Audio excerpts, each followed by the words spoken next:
मेरा नाम सुमन मुश्ताक है और मेरा ताल्लुक दी होली क्रॉस यूनाइटेड चर्च से है और मैं लखोडायर की रहने वाली हूँ। कलाम में लिखा है, पहला यूहन्ना 5 बाब उसके 10 आयत में, जो खुदा के बेटे पर ईमान रखता है वो अपने अंदर गवाही रखता है। मसीही घर में तो पैदा हुई थी, लेकिन जो मेरी जिंदगी है वो मसीही जिंदगी के मुताबिक नहीं थी और मैं कलाम को ऊपर ऊपर से पढ़ती थी, कभी इधर से कभी उधर से, एक सीक्वेंस में नहीं पढ़ती थी और मुझे अपनी जिंदगी के मकसद का भी नहीं थे पता। लेकिन जब से मैंने टी इंस्टीट्यूट को ज्वाइन किया, मुझे अपनी जिंदगी के मकसद का पता है कि खुदा ने मुझे इस मकसद के लिए बनाया कि मैं दूसरों को खुदा का कलाम पहुंचाऊं। मेरा नाम स्वेरा बाबर है, मैं क्लास 4 में पढ़ती हूँ। मेरा ताल्लुक कलाम पॉपिस चर्च से है। मेरी ख्वाहिश ये है कि मैं एक ब्लॉगर बनना चाहती थी, लेकिन मेरे मम्मी पापा इजाज़त नहीं देते थे। लेकिन जब मैंने उनको बताया कि मैं दुनियावी ब्लॉग नहीं बल्कि मैं कलाम के मुतालिक ब्लॉग बनाना चाहती हूँ, तो उन्होंने मुझे इजाज़त दी और मैंने पहला ब्लॉग अपना शहादरा के बच्चों में बनाया जब उनको मैंने प्रैक्टिस करवाई। तो मेरी वो ब्लॉगिंग इतनी अच्छी हुई कि मैं खुद को ही देख के इतना हंसी मैं कि मैंने फ़र्स्ट टाइम ब्लॉगिंग की और वो भी इतनी अच्छी। और मैंने अपने फ्रेंड्स को भी अपना चैनल दिया, उन्होंने भी मेरी ब्लॉगिंग देखी। मैं जब नहीं थी करती, मैं उनको ये कहती थी कि मेरे से ब्लॉगिंग नहीं होगी और मैं नहीं कर सकती, लेकिन उन्होंने मुझे बोला कि तेरे अंदर टैलेंट है और तुम ब्लॉगिंग कर सकती हो। और मैंने जब ये बात सरकदेश को बताई, उन्होंने मेरे लिए दुआ की और फिर मैंने अपने स्मॉल ग्रुप में भी ये बात बताई और उन्होंने भी मेरी दुआ की। मैंने खुद भी अपने लिए दुआ की कि मैं ब्लॉगिंग कर सकूँ और मैंने जब फर्स्ट टाइम ब्लॉगिंग की तो मेरी ब्लॉगिंग इतनी अच्छी हुई कि मैं खुद को देख इतना खुश हुई।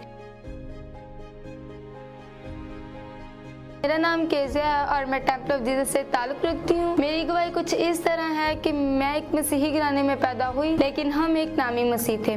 जैसे एक मसीही को होना चाहिए वैसे हम नहीं थे। मेरी दादों ने मेरे बुप्पो को कड़ा भी पहनाया हुआ था और वह हर साल बड़ा करवाया जाता था, लेकिन मेरा दिल इन चीज़ों में नहीं था लगता। इवन एक दिन ऐसा आया कि पास्टर सुलेमान जी हमारे घर में आए, उन्होंने हमारी फैमिली के लिए दुआ करना शुरू किया और हमने वो आहिस्ता आहिस्ता सारे काम छोड़ दिए जो एक मसीही नहीं करता। हमारे चर्च में एक दफ़ा ऐलान हुआ टी स्ट्रीट के ग्रुप का और मेरी ख्वाहिश थी दिल में कि मैं खुदावंद को गहरे तौर से जानूं और मुझे पढ़ना भी नहीं था आता। और जब मैंने इस ग्रुप का मैं हिस्सा बनी तो खुदावंद का शुक्र है, मैं खुदावंद को गहरे तौर से जान रही हूँ और आज मैं और मेरी फैमिली एक सच्चे मसीही हैं। मेरा नाम ज़ारा है, मेरा ताल्लुक द होली क्रॉस चर्च से है। तो मैं टी इंस्टीट्यूट में आई, मुझे पता चला तो तब मैंने खुदा को जाना। मैं पढ़ी लिखी नहीं थी, मैं खुदा का पाक कलाम नहीं पढ़ सकती थी। फिर मैं बाजी ने मेरी मदद रहनुमाई की खुदा का कलाम पढ़ने में। उन्होंने मुझे खुदा के कलाम के बारे में बताया कि खुदा का कलाम क्या है। फिर मुझे अपनी ज़िंदगी के मकसद के बारे में पता चला कि मेरी ज़िंदगी के में क्या मकसद है। मुझे लगता था मेरी ज़िंदगी में सिर्फ एक ही मकसद है, मैंने लोगों के घरों में काम ही करना है।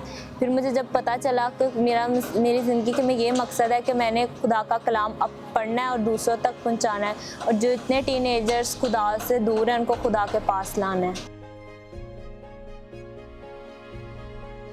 मेरा नाम आइजिक है और मेरे कोच का नाम सरकदेश पोल है। मैं लैंप पॉपिस चर्च से ताल्लुक़ रखता हूँ। मेरी गवाही कुछ इस तरह है कि मेरे पापा नशा करते थे, सिगरेट पीते थे।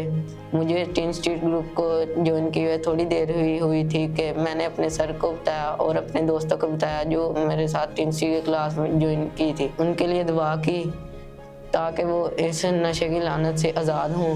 फिर उन्होंने खुदा का शुक्र है कि चंद हफ्तों बाद ही खुदा ने जवाब दिया। उन्होंने नशा करना, सिगरेट पीना छोड़ दिया और वो आज सिक्योरिटी गार्ड की खिदमत कर रहे हैं चर्च।